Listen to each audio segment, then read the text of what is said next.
This is Jamie Drummond for Good Food Revolution. Today I am joined from the wonderful Okanagan Valley there, well, at least their backdrop is, by Lesley Brown, who is the new National President of the Canadian Association of Professional Sommeliers.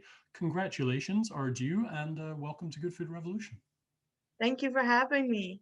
It is a backdrop. I'm coming to you from Vancouver today. Okay. So, how did you get to this point in your wine life to become the national president for CAPS? I know you've been the vice president for about 4 years, but how did you get here? So how far back do you want me to go, Jamie? It's up to you. It's up to you. Yeah. I mean, your Okay, first well, introduction to the world of wine would be fantastic. Sure. So I was born and raised in Montreal. I always had a love of food growing up. I was exposed to so many different types of food, so I was really lucky. I was one of those young adults that wasn't 100% sure what I wanted to do with my life, my career. So I decided to take a summer and I went out to the Rockies. I went out to Banff for a summer and ended up staying a couple of years and really started working. I worked at Banff Springs Hotel for Fairmont. It was CP back in the day. I won't date myself any further than that, but and I really, thought I would go into the tourism industry. So I ended up moving to Victoria, BC, and went to school and did a diploma in tourism and realized I was missing the Rockies. So I went back and happened to go into food and beverage and fine dining and started taking some wine courses. And then that was it for me. So my first wine courses were with Peter Blattman and Anthony Chalmers back in the day. I stayed a couple more years working fine dining. I met my now husband and moved back to Victoria, believe it or not. I just kept going west, warm. Right. And and I decided I was done working in restaurants, but wanted to finish my sommelier diploma. And in those days, and I'm dating myself again, it was ISG, International Sommelier Guild, and there was no Wine Fundamentals 1 or 2. That's how I'm dating myself. And so I phoned the Sommelier Guild up and I asked the president at the time, Joseph Miller, and said, Yeah. I would like to do my sommelier diploma in Victoria. And he said, where's Victoria? And then I explained it to him and he said, okay, get 24 people in 2 weeks and we'll run a course there. I, of course, knew nobody in the city and just started picking up the phone and calling restaurants and reaching out to people. And in 1 week, I had 20 people signed up. And that in turn got me a job teaching for the guild later on, and also working fine wine sales for the Mark Anthony Group at the time. So that's how I launched my career in both trajectories, if that makes sense. Nice. So I taught for the guild for 8 years on the island, and I continued to work fine wine sales. My 2 paths were very different, and then accepted a position and moved over to Vancouver in about 2012. So I stopped teaching, but I still stayed and remained active in the sommelier community. And although my career path, my working job is in sales, I've always supported, and my passion has been to support the sommelier community and stay active in that side. So that is how I joined CAPS. Michelle Bouffard called me and said, hey, we'd like to have you on this initial board. We're starting this new chapter. I had never heard of it before. And the rest is history. I joined as the membership director. I think 2013 was our first year in BC. And then in 2017, I took over as president of BC, vice president of Canada, and then knowing I would step into this role in 2020. Although it has been a difficult time to take on this new position. I was about to say, yeah. I mean, the sommelier community are facing an unprecedented existential crisis with the COVID pandemic. What are your thoughts about how this is impacting our community, the sommelier community? It's my thought. I mean, it's been a really tough year for everyone. Our industry has been decimated on so many levels. It's been such a shock. And somebody said to me yesterday, oh, this started 8 months ago, and I was just shocked. I think we've just been living in this 8-month day. It just seems Yeah. like the same day over and over again. It's, I would, it's tough times. A lot of the sommeliers are working in other jobs right now, and I'm speaking for the West, but also across Canada. It's been a lot of unemployment. One of my main goals is to reach out to people and check in on people's mental health, and I think we should be doing a little bit more of that. So, and I know there's a lot of initiatives to support our industry and our community happening, but we could be doing more. And we need this pandemic to end so we can move forward. The How, positive side is that I'm just hopeful that things will get back to some level in the new, once the vaccine comes out. Once the restaurants open, you see it probably in Toronto as much as we see it here. They're full. People want to be out. They want to be dining, drinking wine. So hopefully we can get through this terrible crisis. as I'll be publishing this particular interview this afternoon, where do things stand in Vancouver in BC right now? So they have imposed travel restrictions and social gatherings as of yesterday. So, well, for the past 2 weeks in the Vancouver area and the Fraser Valley, we've not been allowed to have any social gatherings outside of your immediate family members.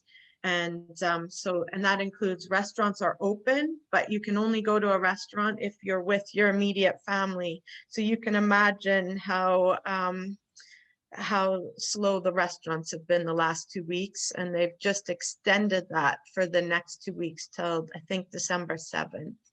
And no travel within the province. So that includes Whistler, Tofino, Okanagan Valley, unless you live there. So we're going into another shutdown period. The increase in cases has been significant in British Columbia for the first time since the pandemic started. And what do you put that down to? It's a lot of community spread, larger gatherings. There's certain communities that have large households and, a lot of celebrations, and it's just spread through the community now. So they need to stop it now before it gets any worse. And I don't think it's any different than what's happening across the country. It seems to be very consistent. I think British Columbia had managed to stop it at the beginning of the year when the pandemic first started, but now we're having a big increase in cases. Have you seen many restaurants have to close for good throughout this period? Yeah, I have. I don't have numbers. On the social media sites, they list, one of the sites has listed a restaurant, almost graveyard, to show which restaurants are closing. A lot of small restaurants have had to shut down, unfortunately. A lot of small businesses have had to shut down. It's really tough times. And I do have one positive thing that I've seen, though. A lot of restaurants have pivoted to doing takeout. So there's a big push to support the takeout platform, which a lot of restaurants have done an amazing job. Meals you can cook at home or cooked meals that you can take out. And a couple of chefs and food providers have started a service that I just became aware of a couple of weeks ago called Legends Hall. And I don't work for them, but I'm excited about them because they are delivering food, almost a grocery service, but a lot of the restaurants are providing food for this service. So someone like me who lives 20 kilometers outside of the city can actually order meals from some of our top restaurants, Shambar and Nightingale and, other restaurants, frozen, cooked, different packaging. And I think it's a great pivoting a great pivot that they did and a great business that they've started. So there are some successes out of this tragic time. You were saying that many sommelier that you know have taken this opportunity to go and work harvest up in the Okanagan. Yeah, so quite a few people. I know of 5 or 6 that have taken the opportunity to go do a harvest. And in speaking with a couple of them, it's an opportunity that you don't have time to take 4 months off work normally to go do something, but it certainly furthers your education and was a great opportunity for people. Yes, yes. Have you seen that in the Niagara region?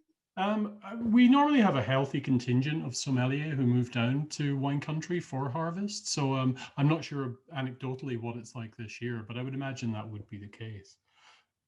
Getting back to the impact of the pandemic upon the sommelier world and the wine industry as a whole, from your position in fine wine sales, what kind of buying patterns have emerged over the last 8 months? Um, that's a totally different subject. So wine sales across Canada have gone up the past 8 months, but people are purchasing wines they're comfortable with. So a lot of the commercial wines that people know and trust have been purchased in bulk. Bag-in-the-box sales across Canada have gone up 60%. Yes, I've heard that, yes. Yeah, and people are, I don't know if I call it the toilet paper syndrome, that people are stocking up on wine as much as they were back in the spring on toilet paper. If I like my Kim Crawford, I'll buy 2 cases of it to stock up on it. And but fine wine sales, obviously, with the restaurants not purchasing wine, we have not seen a big increase in that side. It's people are buying what they know and trust right now. And there is a push. I think things are turning around this Christmas in some retail shops, but I've seen a lot of sales out here. Our retail side of things was turned upside down with the pandemic, because each restaurant was now, for the first time, allowed to sell bottles, ostensibly turning them into bottle shops, and that has Right. really upended the entire industry. So I think that's a genie that's out of the bottle now and won't be able to be put back in. So looking for silver linings to things happening throughout the pandemic, that's definitely one of them. Yeah. But you have an entirely different system in BC, obviously. No, the restaurants have been allowed to sell wine through the restaurant as well, and that certainly has helped. Some of the restaurants were sitting on huge wine inventory in cellars, and I think that's another thing that's changed. As the restaurants reopen, the objective was to reduce the inventory they were carrying, outside of obvious collector items and bigger restaurants. But, I think limiting the amount of inventory and being able to bleed some through sales through the restaurants has helped quite a bit.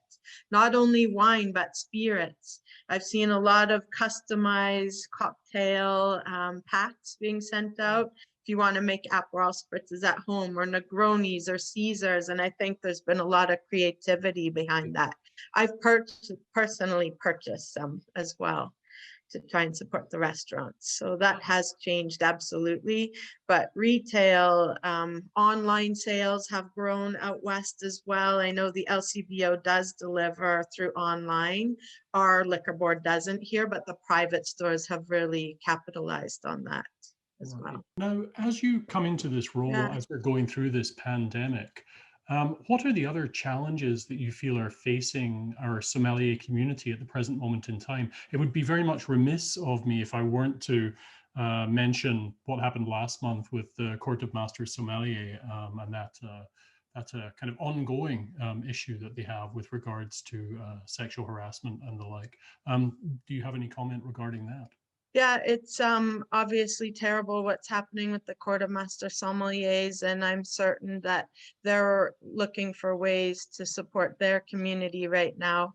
From the CAP's perspective, we will be releasing our statement very shortly, but we have a zero tolerance for any type of harassment. We always have. We've been putting some measures in place the past couple of years, including adopting the Rosamond Charter, which was created in Ontario. But there is a zero tolerance, and we're looking for ways to move forward and be a leader in our industry on this subject. So looking forward with CAPS, as until there is some kind of vaccine, events are kind of off the table. I mean, I keep on asking the question, when will we ever see these big wine tastings again? It seems so much like a pipe dream right now. But what do you have planned for CAPS with regards to professional development, online events, and things like that? Yeah, so exactly that. CAPS, if I may speak about CAPS in general, just for a couple minutes in the national picture, Mark DeWolf had done a very good job, an incredible job, and a lot of work.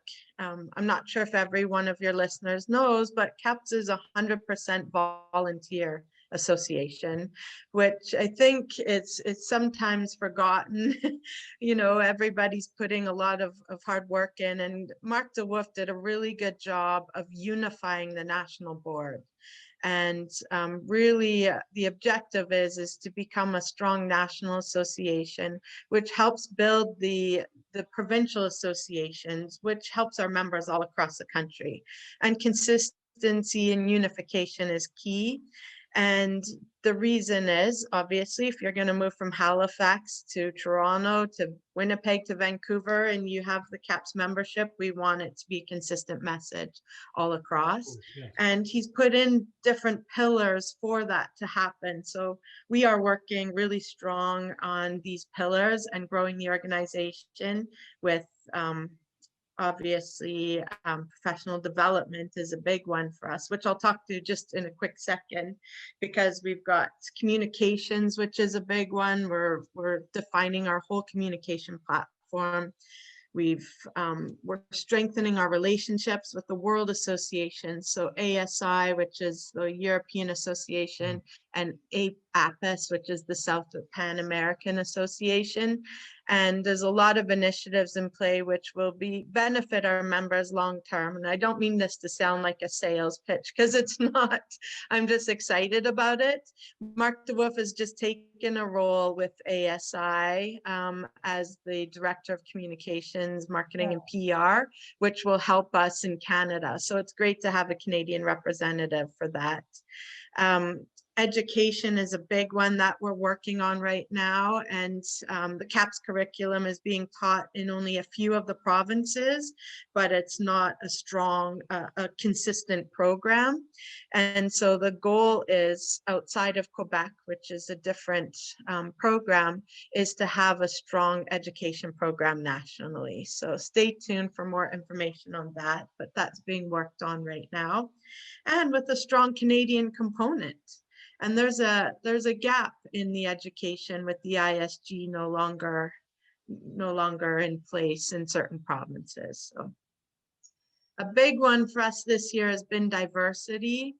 And so a national diversity committee has been put into place, as well as we're just working on an ethics committee with what's happening. And we just addressed that in the last couple months. So a lot of initiatives. Professional development is a key one, just back to your initial question.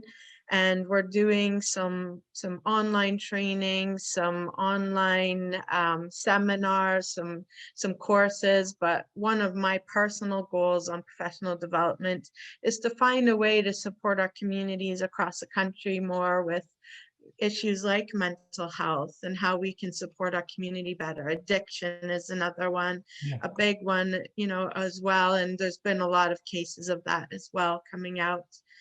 So the mental health addiction, and also providing, you know, one of our sommelier and directors out here has had great ideas of how a lot of people get into our industry thinking, oh, I'll go work in restaurants for a couple months, and then it becomes a career.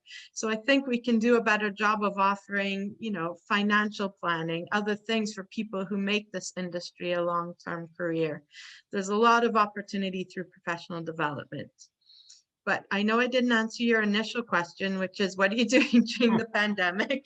So each province has been doing their own online seminars and trying to engage the community, finding different ways of education, supporting the community. BC just did a Wines of Germany tasting yesterday, where they received all the wine shipped in advance and did an educational component.